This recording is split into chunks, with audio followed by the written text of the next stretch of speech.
আসসালামু আলাইকুম। কি অবস্থা সবাই? সপ্তাহ অলরেডি শুরু হয়ে গেছে এবং আমরা দেখতে পারতেছি মার্কেট আগের থেকে আরো ডাম্পের দিকে যাচ্ছে।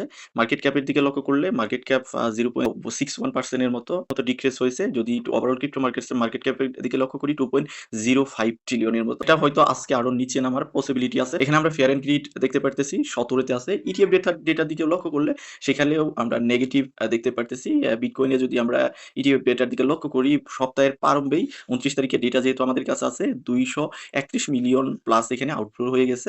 ইথিরিয়ামেও সেইম যে গত সপ্তাহের আউটফ্লোতে দেখেছিলাম 12 মিলিয়ন, বাট এইখানে দেখেন 30 মিলিয়নের মতো আউটফ্লো হয়েছে। এবং এক্সআরপি তে যদি দেখি এক্সআরপি লাগাতার ইনফ্লো নিয়ে আসতেছিল। এখনো এক্সআরপি তে ইনফ্লোই আছে। সেটা আমরা এক্সআরপি প্রাইসের দিকে লক্ষ্য করলেই বুঝতে পারতেছি যে এক্সআরপি $1 যে সাপোর্ট আছে সেটাকে স্ট্রংলি হোল্ড করতেছে এবং আমরা সোলেও ইনফ্লো দেখতে পারতেছি। সোল এখনো মোটামুটি স্ট্রং পজিশনে আছে এবং $70 যে সাপোর্ট আছে এটাকে স্ট্রংলি হোল্ড করতেছে। তাদের যে মেজর ফোকাস যেটা হলো বিটিসি এবং ইথেরিয়াম দুটাতেই আমরা নিট আউটফ্লো দেখতে পারতেছি এবং লাগাতার এখানে আউটফ্লো কিন্তু হয়ে যাচ্ছে।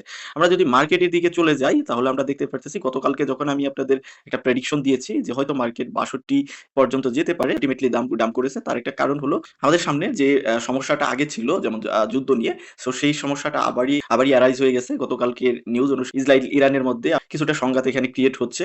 তার জন্য মার্কেট গতকালকে একটু ডাম দিয়েছে। আমি আমাদের টেলিগ্রামে আপনাদের এই বিষয়ে অবগত করেছি। যদি আপনি টেলিগ্রামে থেকে থাকেন তাহলে এই বিষয়ে আপনি জেনে গেছেন। তো আমরা 24 আওয়ার্স এর এখানে প্রেডিকশন দেখা ট্রাই করব যে মার্কেট আসলেও কত দূর যেতে পারে বা মার্কেট 24 আওয়ার্স এ মার্কেট কি হতে পারে। যেহেতু আমরা উইকলি বেসিস এর যে উইকলি ক্যান্ডেল সেটা আমরা অলরেডি পেয়ে গেছি। আজকে মান্থলি ক্যান্ডেল এর ক্লোজিং হবে এবং যেহেতু জুন জুলাই মাস তাদের ব্যালেন্স শিটের ইতি টানতেছে বা এখানে ক্লোজিং নিয়ে আসতেছে। সো ইনস্টিটিউশন গুলো এখন কিন্তু আগের মতো সেরকম আর বাই করতেছে না, যেহেতু তাদের ব্যালেন্স শিটে ক্লোজিং নিয়ে আসতে হবে। জুন জুলাই মাসে কিন্তু এখানে ক্লোজিং হয়, আপনারা সেটা জানেন। তার জন্য মার্কেট কিন্তু একটু স্লো ডাউন এবং টাইট রেঞ্জের মধ্যে মার্কেট কিন্তু ঘোরাফেরা করতেছে। আপনারা দেখতে পাচ্ছেন যে মার্কেট 60,500 থেকে 59,000 বা 59,900 পর্যন্ত এর মধ্যে কিন্তু ঘোরাফেরা করতেছে। আমরা কয়েকদিন যাবত দেখতে। এখন বিষয় হলো যে মার্কেট 24 আওয়ার্সে কোথায় যেতে পারে। আপনি দেখতে পারতেছেন আমরা যেখানে ড্র করেছি আমাদের যে ড্রয়িং আগের ভিডিওতে বলেছি যে 60,500 যে জোনটা আছে সেই জোনের যদি উপরে ক্যান্ডেল থাকে তাহলে আমরা হয়তো উপরের দিকে মার্কেটকে দেখবো। যেহেতু আমরা দেখতে পারতেছি ডে ক্যান্ডেল ওয়াইজ আমাদের যে জোন ছিল 60,500 থেকে 60,000 পর্যন্ত, সেই জোনে যদি মার্কেট থাকে তাহলে আমরা হয়তো মার্কেটকে উপরের দিকে দেখবো। বাট এইখানে যেহেতু আমরা মার্কেটকে 60,000 এর নিচে দেখতেছি এবং আমাদের যে ড্রয়িং আছে যেহেতু 60,000 এর নিচেই মার্কেট বারবার ওই 60,000 থেকেই বা 60,500 থেকে রিজেকশন খাচ্ছে। সো মার্কেট কিন্তু নিচের দিকে চলে আসছে এবং ডে ক্যান্ডেল আমরা এখানে দেখতে পারতেছি যে একটা ব্যারিশ ক্যান্ডেল নিয়েছে। যদিও এইখানে একটা সাপোর্ট আছে যেটা 59,000 একদম ফাইনাল সাপোর্ট। যদি এটা ব্রেক করে ফেলে তাহলে আপনি ধরবেন যে মার্কেট 57, 58 বা এর নিচে যাওয়ার পসিবিলিটি আছে। তবে যেহেতু 60,500 তে একটা রিজেকশন খাচ্ছে, তো আমার যে পার্সোনাল ওপিনিয়ন বা আমি পার্সোনালি যেটা মনে করি মার্কেট এখান থেকে নিচে রিজেকশন খাওয়ার পসিবিলিটি বেশি এবং মান্থলি ক্যান্ডেলের ক্লোজিং আসবে 11 ঘন্টা পরে। মান্থলি ক্যান্ডেল আপনি এখানেই দেখতে পারতেছেন। এখান থেকে যদি মান্থলি ক্যান্ডেল শুরু হয় হয়তো একটা উইক দেওয়ার পসিবিলিটি বেশি মান্থলি ক্যান্ডেলের, যেটা নিচের দিকে উইক দিবে। এটা হতে পারে 55K পর্যন্ত বা 56K পর্যন্ত। দেন আমরা মার্কেটে একটু পুলব্যাক দেখতে পারি, সেটা অ্যারাউন্ড হতে পারে 63K পর্যন্ত, যেরকম আমি আগে আপনাদের বলেছিলাম। তো আমার ফাইনাল প্রেডিকশন যেটা মান্থলি ক্যান্ডেলের ক্লোজিং ওয়াইজ 24 আওয়ার্স এর যে প্রেডিকশন সেটা মার্কেট নিচের দিকে যাবে। সেটা অ্যারাউন্ড 57-58K পর্যন্ত, 58K পর্যন্ত অলরেডি চলেই গেছে। সেটা ধরতে পারেন আপনি 56-57K পর্যন্ত মার্কেট যাওয়ার পসিবিলিটি আছে। এই ডাম্পটা দেওয়ার পসিবিলিটি বেশি মান্থলি ক্যান্ডেল ক্লোজিং হওয়ার আগেই। যেহেতু আজকে মান্থলি ক্যান্ডেল ক্লোজিং হবে, আপনি হয়তো ক্লোজিং এর আগে দেখতে পারবেন মার্কেট একটা ডাম্প চলে আসছে। মানে এটা আমার পার্সোনাল ওপিনিয়ন, কেউ ফাইন্যান্সিয়াল অ্যাডভাইস দিবেন না। এখানে একটা ডাম্প হয়তো আপনি আজকে রাতে আপনারা দেখতে পারবেন। আজকে মানে আমাদের হয়তো কালকে হয়ে যাবে সেটা। যেহেতু আমরা ম্যাক্সিমাম ডাম্পগুলো দেখতে পারি আমাদের এখানে যখন মানুষ খুবই গভীর ঘুমিয়ে থাকে, যেমন আপনি ফজরের 2 ঘন্টা আগে বা 1.5 ঘন্টা আগে, তখন মার্কেট কিন্তু মুভ নেই। হিউজ বড় মুভ নেই। এখন মার্কেটে বড় ট্রেডার থাকে না। ইউএস এর ট্রেডার আছে তারাও ঘুমের মধ্যে, তাদের ওখানেও রাত থাকে।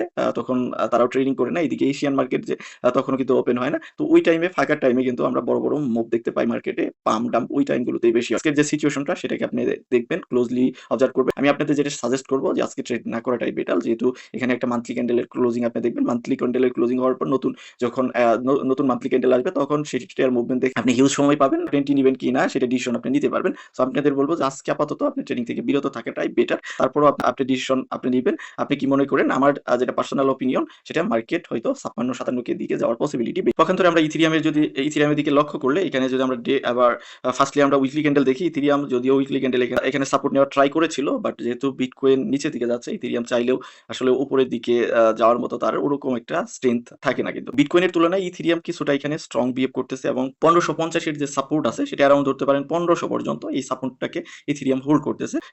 যদি এই সাপোর্ট গল্পটাকে ইথেরিয়াম হোল্ড করে, তাহলে আমরা ইথেরিয়ামকে বিটকয়েন যদিও ৫৬-৫৭ কে পর্যন্ত চলে যায়, যদি ওইখান থেকে বাউন্স ব্যাক করে ইথেরিয়ামকে আমরা খুব কুইক একটা বাউন্স ব্যাক দেখতে পারবো। আপনি যদি ইথেরিয়ামকে ১৫০০ র দিকে অ্যারাউন্ড পান, আমার মনে হয় পিক করাটা বেটার হবে। কারণ মান্থলি ক্যান্ডেল যখন আসবে তখন আমরা একটু বাউন্স ব্যাক বিটকয়েন অবশ্যই দেখবো। অনেকদিন যাবৎ বিটকয়েন একটা ডাউন ট্রেন্ডে আছে এবং কন্টিনিউয়াসলি ডাম্প করে যাচ্ছে। যারা শর্ট করছে তারা ভালো একটা প্রফিটে আছে। তো এই শর্টারদের মার্কেট থেকে আউট করতে হবে। তার জন্য মার্কেট অবশ্যই একটা কুইক পাম্প দেওয়ার পসিবিলিটি আছে। যখন কুইক পাম্প দিবে তখন সবথেকে বেশি যে টোকেনগুলো পাম্প করবে, আমার যেটা পার্সোনাল অপিনিয়ন, সেটা হলো XRP এবং Solana, ইথেরিয়াম। এই কয়েকটা টোকেন খুব ভালো একটা এখানে প্রফিট দিতে পারে। আমি মনে করি আপনি যদি ১৫০০ র জন্য ইথেরিয়ামকে পান, তাহলে আপনি পিক করতে পারেন। অবশ্যই আপনি রিস্ক ম্যানেজমেন্ট করে পিক করবেন। এটা অবশ্যই আপনি ডিউ ডিলিজেন্স করে তারপরে করবেন। যেহেতু এখানে একটা ইথেরিয়ামের জন্য আমি মনে করি ভালো জন্য, এবং আপনি যদি আইথের হাইসের টুইট দেখে থাকেন, সে এবং ইথেরিয়ামকে কম্পেয়ার করছে, সে যে বলছে যদি আমার কাছে অল্টারনেটিভ অপশন থাকে তাহলে আমি অবশ্যই বিটকয়েনকে বাদ দিয়ে ইথেরিয়ামকে পিক করব। প্রেডিকশন মোটামুটি সঠিক হয়। আমরা ইতিপূর্বে অনেক তার প্রেডিকশন দেখেছি এবং এই ক্রিপ্টো কমিউনিটি তাকে ফলো করে অনেকেই, বড় বড় অ্যানালিস্টরাও তার কথা শুনে বা তার যে টেকনিক্যাল অ্যানালাইসিস আছে সেটাকে ফোকাস করে সবাই। আমার মনে হয় যে বিটকয়েনের তুলনায় ইথেরিয়ামকে পিক করাটা বেটার অপশন হবে, এবং Solana, XRP এগুলোর কিন্তু স্ট্রং নিউজ আছে, এবং এই নিউজগুলোই মূলত এই টোকেনগুলোকে একটা জোনে সাপোর্ট হোল্ড করে ধরে রাখতে আর কি সহায়তা করতেছে। আমার পার্সোনাল অপিনিয়ন, ইথেরিয়ামকে যদি আপনি ১৫০০ জোনে পান, তাহলে শর্ট টাইমের জন্য আপনি হলেও বাই করতে পারেন, যেহেতু আমরা একটা বিয়ার মার্কেটের দিকে আছি। বিটকয়েনকে অনেকে বলতেছে হয়তো 50 কে দিকে যাওয়ার পসিবিলিটি আছে, এবং অনেকে এটাও ধারণা করতেছে যে ৪৫ কে দিকেও যাওয়ার পসিবিলিটি আছে, এবং ইথেরিয়াম ইভেন ১২০০ টু ১০০০ কে নিচে যাওয়ার পসিবিলিটি আছে। তবে আমি মনে করি যে ইথেরিয়ামের যে এই জোনটা আছে, এই জোনটা আমাদের ক্লোজলি অবজার্ভ করা উচিত, এবং এই জোন থেকে বাউন্স ব্যাক করা পসিবল। ইথেরিয়াম যদি বাউন্স ব্যাক করে তাহলে আপনি শর্ট টার্মে একটা ভালো গেইন করতে পারবেন, যেটা অ্যারাউন্ড হতে পারে 2K বা 2K এর নিচেও হতে পারে বা 2K এর অ্যাবভ হতে পারে।